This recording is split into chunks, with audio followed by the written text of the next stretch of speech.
পিঠার সিজনে আরেকটি পিঠার রেসিপি নিয়ে আজকের আয়োজন। এই পিঠাটাকে ডাকা হয় ডিমের পিঠা। আমি আজকে আপনাদেরকে শুধুমাত্র একটা ডিম দিয়ে ডিমের পিঠা তৈরি করে দেখাবো। সুপ্রিয় দর্শক, আসসালামু আলাইকুম। কেমন আছেন সবাই? আশা করছি যে যেখানে আছেন ভালো আছেন এবং সুস্থ আছেন। সবাইকে স্বাগতম জানাচ্ছি আমার আরেকটি নতুন এপিসোড দেখার জন্য।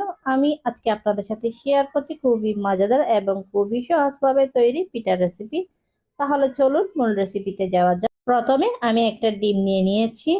আমি এখানে স্বাদ অনুযায়ী লবণ দিয়ে দিচ্ছি এবং এখানে 1/3 কাপের মতো চিনি অ্যাড করেছি। আমি এখানে 3 টেবিল চামচের মতো ঘি অ্যাড করেছি। এখন সবগুলো একসঙ্গে ভালো করে মিক্স করে নিচ্ছি। ভালো করে একটু ফেটিয়ে নিতে হবে। এই রেসিপিটা যদি আপনাদের কাছে ভালো লেগে থাকে তাহলে প্লিজ প্লিজ আমার চ্যানেলটা সাবস্ক্রাইব করে পাশে থাকার বেল আইকনটি প্রেস করে রাখবেন, আমাকে সাপোর্ট করবেন। আমি এখানে 1 কাপ ময়দা দিয়ে দিয়েছি। এখন ডিমের সঙ্গে ময়দাটা আমি ভালো করে একটু মিক্স করে একটা ডো তৈরি করে নিয়েছি।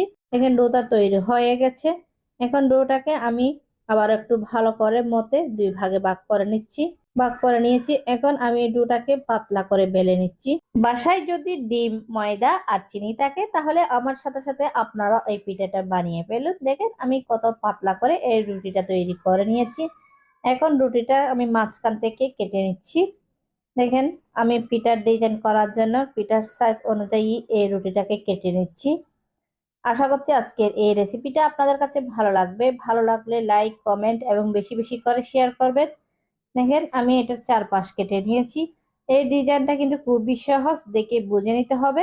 এই ডিম পিঠাটা কিন্তু তৈরি করা কিন্তু খুবই সহজ। এই পিঠাটা কিন্তু অনেক দিন পর্যন্ত রেখে খাওয়া যায়। দেখেন আমি একটা ফুল তৈরি করে নিয়েছি ডিম পিঠা। আমি আরেকটা ফুল তৈরি করে দেখাচ্ছি। দেখেন কত সহজে এই পিঠাগুলা তৈরি করে নিচ্ছি। খেতেও কিন্তু অনেক টেস্টি। আপনারা যদি আমি এইভাবে কিন্তু সবগুলা পিঠা তৈরি করে নিচ্ছি। দেখেন আর একটা ফুল তৈরি করে নিয়েছি। আপনারা আপনাদের ইচ্ছা অনুযায়ী এই ডিম পিঠাটা তৈরি করে নিতে পারেন। এই পিঠাটা অনেক দিন পর্যন্ত রেখে সংরক্ষণ করে খাওয়া যায়। এখন কিন্তু এই পিঠাগুলা ভাজার পালা। আমি ভাজার জন্য অয়েলটা গরম করে নিয়েছি। এখন একটা একটা পিঠা দিয়ে দিচ্ছি। পিঠাগুলো দেখেন ভেজে উঠেছে। চুলার ফ্লেমটা কিন্তু মিডিয়ামে রেখে এই পিঠাগুলো ভেজে নিতে হবে। দেখেন ভাজা হয়ে গেছে, এখন উঠিয়ে নিচ্ছি আমি। এইভাবে কিন্তু আমি সবগুলা পিঠা ভেজে নিয়েছি।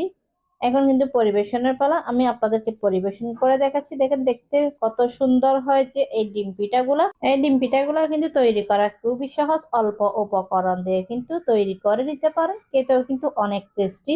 এই পিঠাগুলো তৈরি করে বাসায় যদি আপনারা সংরক্ষণ করেন তাহলে মেহমান আসলে সার্ভ করতে পারবেন।